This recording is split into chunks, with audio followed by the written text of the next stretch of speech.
साक्षर होऊन शेण खाण्यापेक्षा निरक्षर बरे. आपल्या देशात निरक्षरांचा आकडा मोठा आहे. ताट, मान आणि शानमध्ये ते सर्वांचेच बाप आहेत. साक्षरता प्रमाण वाढविण्यासाठी काय नाही केले, पण निवडणूक आयोगाच्या कथित करणीने मुसळकेरातच गेल्याचे उघडे पडले.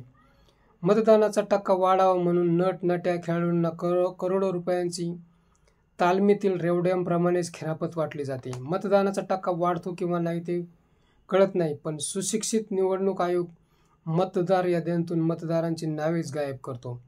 आता याला काय म्हणावे? मुंबई, ठाणे, पुण्यात कायमस्वरूपी रहिवासी घरातील काही लोकांची नावे आहेत, तर काहींची गायब झाली. लांब कशाला, मुंबई पदवीधर मतदारसंघातून सुशिक्षित जवळपास 12,000 नावे गायब झाली. ही अचानक गळती लागण्याचे कारण काय? यावरून निवडणूक आयोगाला साक्षर म्हणायचे धाडस सुद्धा होत नाही. जेव्हा साक्षरच शेण खाण्याचे काम करतात, तेव्हा निरक्षरांना काय म्हणावे?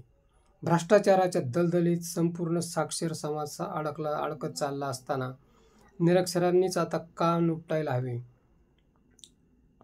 समाजासमोरच काय, पण कोर्टासमोर सुद्धा ताठ मानेने उभं राहू शकत नाही. मित्र, हा व्हिडिओ कसा वाटला ते कमेंट बॉक्समध्ये सांगा.